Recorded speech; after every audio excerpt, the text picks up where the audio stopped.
Hello, let's talk about turning website visitors into revenue with Warmly. So where do we start? Okay, well, the first place to start is defining your TAM. Now, you should probably already done this. You know, your 500K, a million, 5 million sort of range. You already have an idea of what your TAM is. If you don't, that's the place to start. Okay, inside your TAM is your ICP. These are the companies, not the people, the companies that get the most value from your product and are the easiest to win, retain, expand. They are the people that, if buy from you, are your best customers. If you're a company under 5 to 10 million, you should really be sticking to one ICP. And sometimes the ICP evolves, but really you want to stick to one, okay? You've got limited resources, stick to one ICP. Larger companies may include more.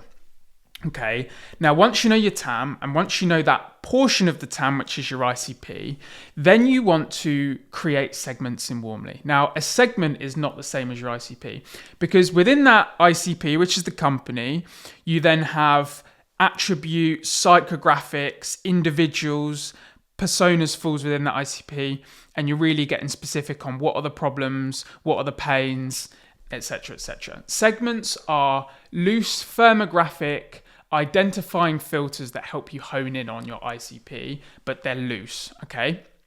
And so a segment in Warmly might be, you are a legal tech company, you sell to mid-market and enterprises, and you sell in the US and Canada, and like I say, mid-market enterprises are above 250-ish employees. You might say 500, you might say 1,000, but let's say 251. And so we're going to define this as the segment. And so what we can do is we can then filter website visitors by this segment. You might be generating 3,000 website visitors. We apply this segment and we find out, okay, there's 1,000 or there's 500 people that we want to target within that. Okay, so segments are the first place to start. Once you've set your segments, you want to define buyer personas. And in order to do that, you need to understand the buyer journey. In bigger companies, 251 plus employees, it's likely going to involve multiple departments in the buying process. And across these departments, you're going to have approvers, decision makers, champions, and users. Okay, so you want to understand these different people.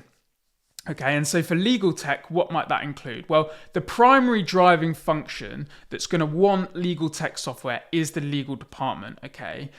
They might feel like the bottleneck, they might not feel enabled, it's slowing down the rest of the business, but it's ultimately legal that are going to want that solution, okay? So within legal, we want approvers, which might be the general counsel, deputy general counsel. Decision makers might be the head or director of legal ops, head of legal, and champions might be a legal ops manager, a senior counsel, or contract manager, okay?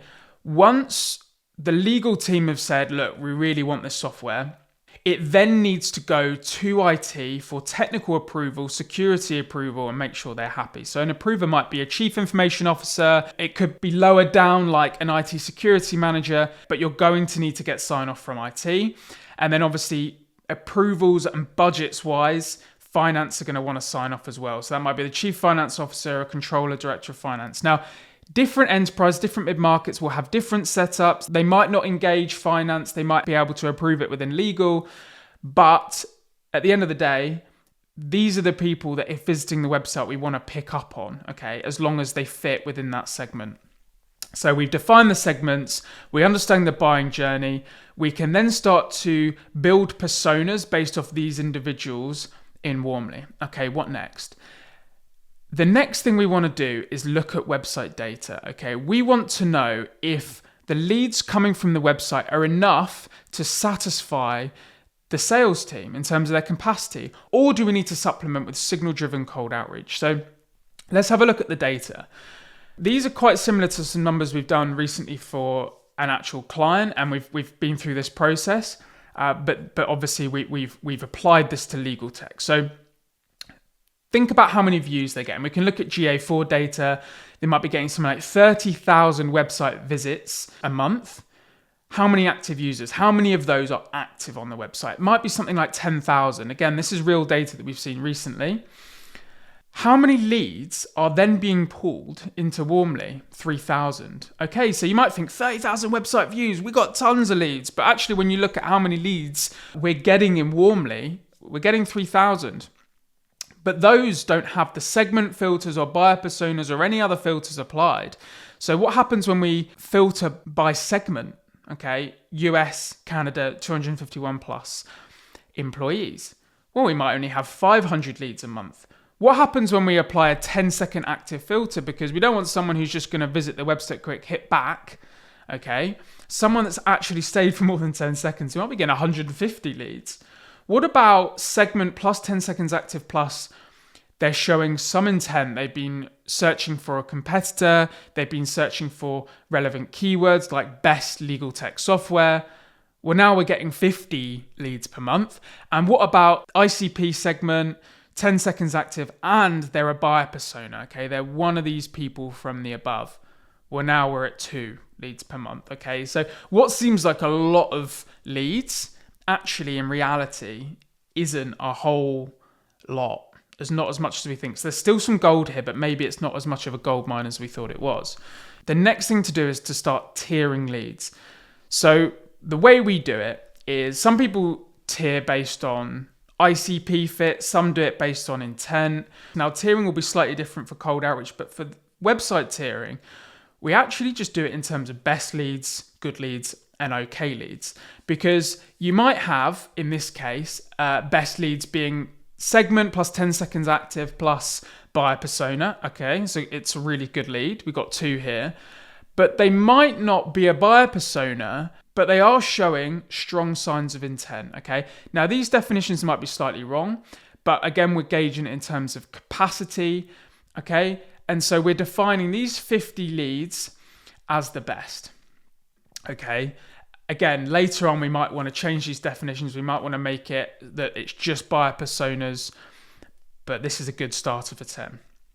So they're the best leads. What about good leads? Well, good leads might be segment fit, show some interest in the website, but there's no real intent and they're not a buyer persona. So segment plus 10 seconds active, we're coming out with 150 leads. And for okay leads, segment fit only, 500 leads. So in total, we're getting 700 leads per month. Now let's compare that against the sales team's capacity. So again, like I say, we are working out whether website and Warmly is enough to feed the sales team or whether they need to supplement.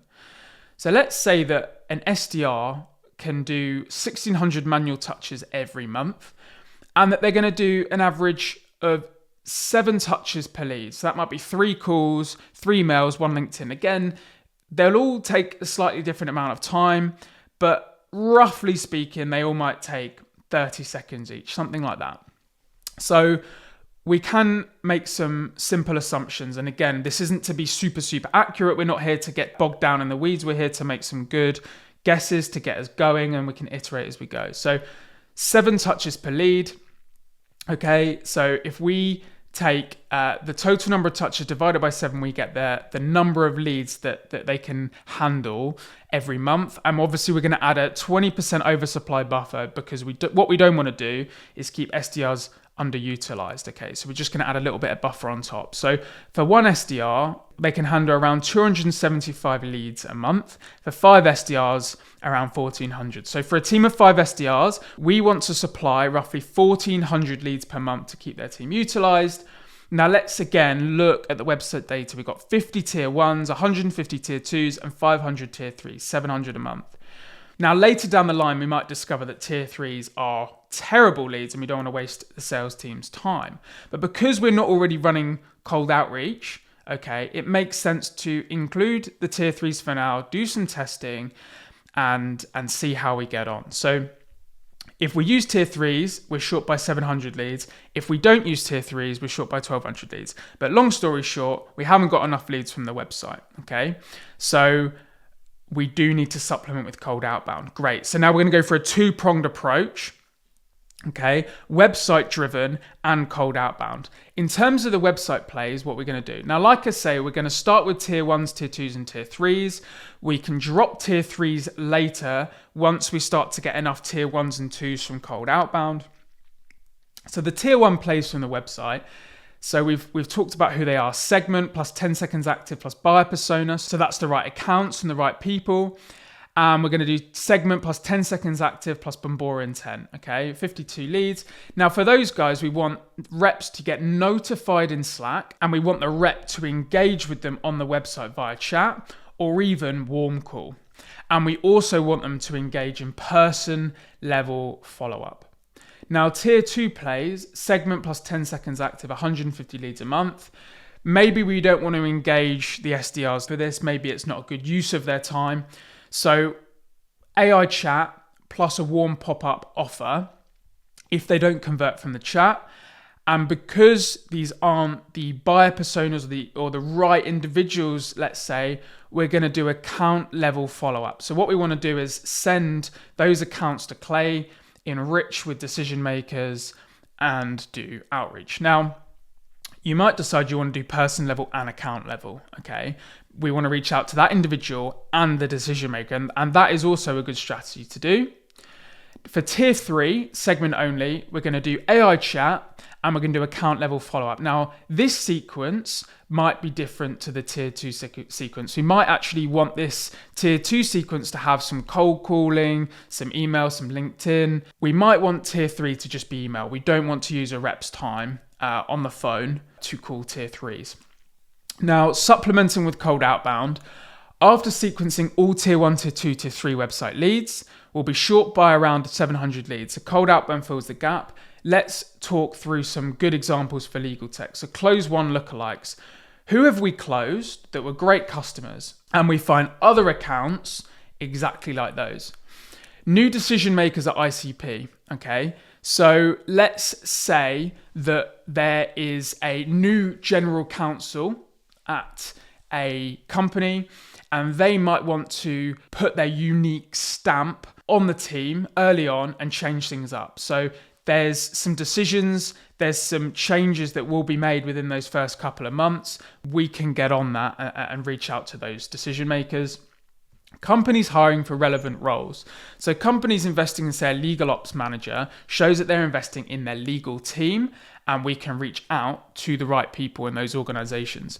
Job change tracking for closed won and closed lost personas. So for closed won, you've already got a relationship with someone who bought from you. They change job and they can become a champion at the new company. But closed lost also because they might have liked your software, but someone else in the company said, no, let's go with this company.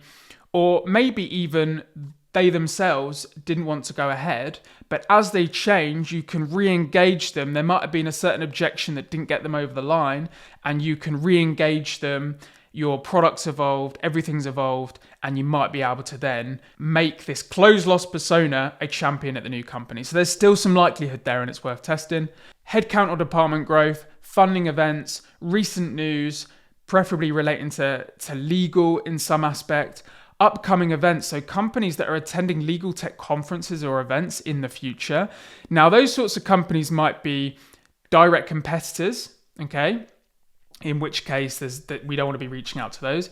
They might be people who are also selling legal tech software or are consultants or could become potential partners, okay? In which case, you can still reach out to those people, but there'll also be people in that list who are people at companies, maybe in the legal team, who are looking for legal tech software. You can reach out to them before they head to the event, warm them up a little bit, and then have some really good discussions at the event. That's really powerful.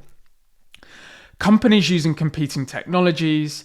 Okay, so if you find out a whole bunch of accounts using your competitors, and you can reach out to them and say, look, we've got all of these things better than our competitors, offer them a better deal, they might want to switch. Personas engaging with competitor content. It shows that they might potentially be in market looking for a solution, and they might not be loyal to the competitor they're engaging with yet. So you might be able to identify these people and win them over to your side. So there's some people there. You're identifying in-market buyers. And finally, research intent. So competitor searches, integration partner searches, or relevant keywords. Relevant keyword might be best legal tech software. There is some intent behind that keyword that they might be looking for legal tech software. And then in terms of tools that you want to use, Warmly for website de-anonymization, Apollo for account and lead data, that's more for the cold outbound side of things, Ocean for lookalikes, Clay for enrichment and personalization, HubSpot for CRM. We really recommend HubSpot. It integrates really nicely with Warmly, but also with Clay. It's the best one to go for, in our opinion. Instantly or Smartly for email sequences, and HeyReach for LinkedIn sequences. And just some final takeaways, right? The first thing you want to do is map your TAM and define your ICP, okay? Once you've got that, you can build your segments and buyer personas in Warmly. You want to review your website data before deciding on your strategy. You need to work out whether the website alone can feed your SDR team or if you need cold outbound to supplement, okay? And if you're thinking, oh, we'll just do both, it's still good to know your numbers and how many leads you need to send SDRs so that you can maximize efficiency. Then you want to prioritize tier 1 and tier 2 leads and use tier 3 to fill remaining SDR capacity. You'll also want to change the definitions of tier 1 and tier 2 as you go along, because you might find that what you class as a tier 1 might be a tier 2, what you class as a tier 2 might be a tier 3. And again, there's some ongoing efficiency improvements here, but you don't want to get too bogged down at the start and try and aim for perfection, because the data will tell you where to go and how your strategies should evolve. So I hope you found this useful. Any questions, please drop in the comments, and have an awesome week.